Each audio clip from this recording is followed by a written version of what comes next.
জন্মের পর বাবাকে হারাইলাম, জন্মের আগে বাবাকে হারাইলাম, জন্মের পর মাকে হারাইলাম। 8 বছর বয়সে আবার আমার দাদা আব্দুল মুত্তালিবকে হারিয়ে ফেললাম। এবার মায়ার নবী রাহমাতাল লিল আলামিন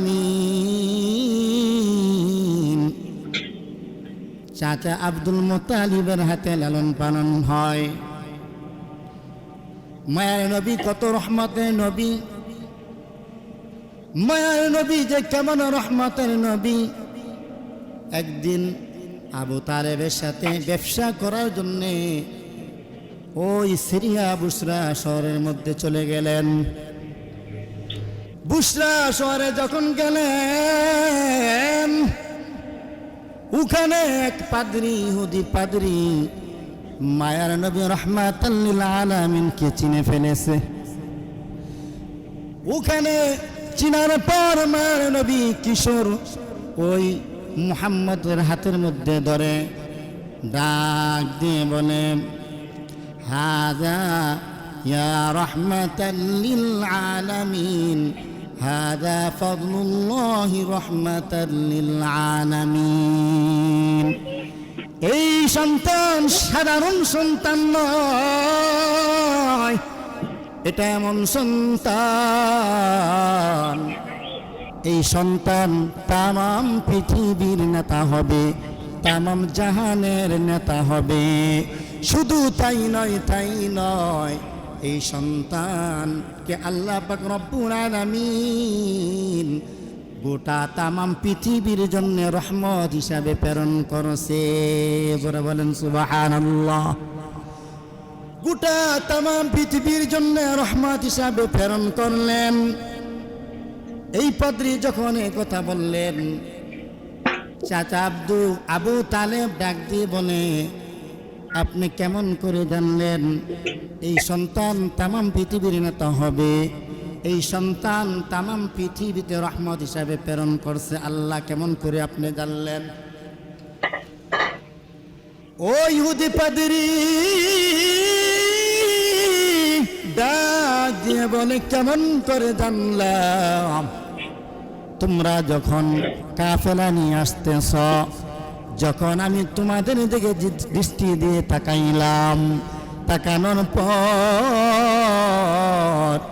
দেখতে পাইলাম এই ছোট্ট বালক যখন আসতেছে, ছোট্ট বালক যখন আসতেছে, দেখি ওই পাশের গাছগুলা তাকে সেজদা করতেছে। জোরে বলেন সুবহানাল্লাহ। শুধু তাই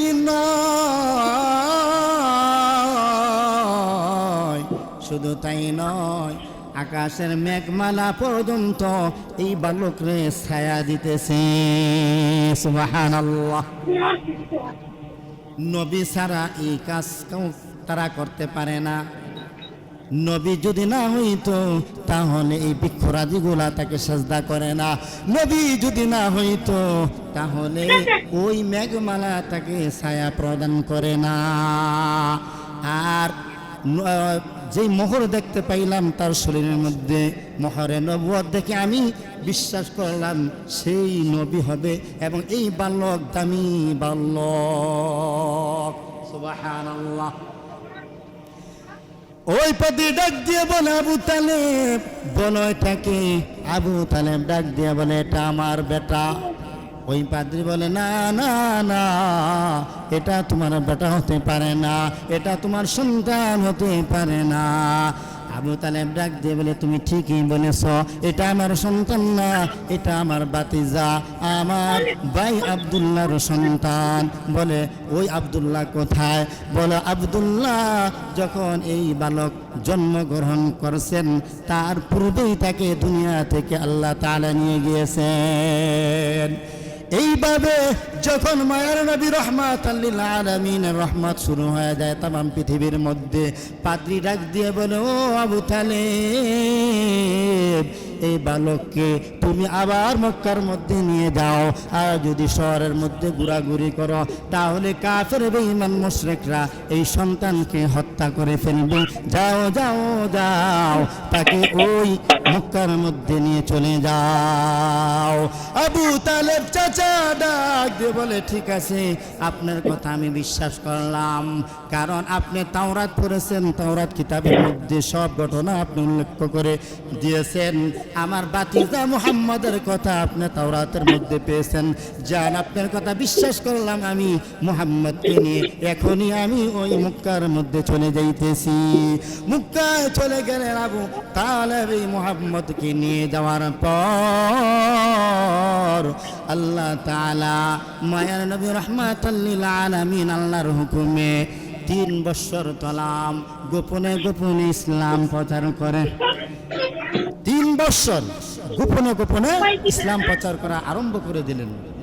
জোরে বলেন সুবহানাল্লাহ। 3 বছর যখন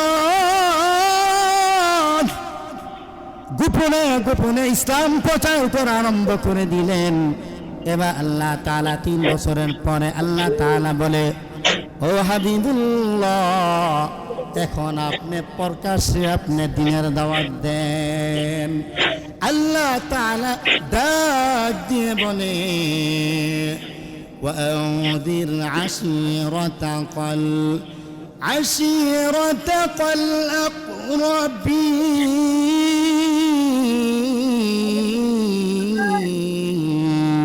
আল্লাহু আকবার। আল্লাহ তাআলা জানায়া দেয়, ও আমার হাবিবুল্লাহ, আপনার গোষ্ঠীর লোকদেরকে, নিকটবর্তী আত্মীয়দেরকে, তাদেরকে দ্বীনের প্রচার করেন, ইসলামের দাওয়াত দেন। তারা যেন কুফর থেকে বেঁচে থাকে, তারা যেন শিরক থেকে বেঁচে থাকে, তাদেরকে দ্বীনের দাওয়াত দেন। মায়ার নবী আল্লাহ পাক রব্বুল আলামিনের কথা শুনলেন। শোনার পর মায়ার নবী রাহমাতাল লিল আলামিন সাফা পর্বতে চলে গেলেন। সাফা পর্বতে চলে যাওয়ার পর পাহাড়ের উপরে দাঁড়াইয়া দাঁড়াইয়া মায়ার নবী রাহমাতাল লিল আলামিন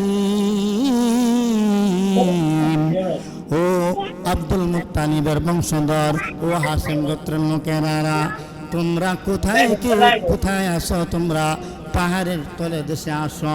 পাহাড় সাফা পাহাড়ের তলে দেশে এসে হাজির হও।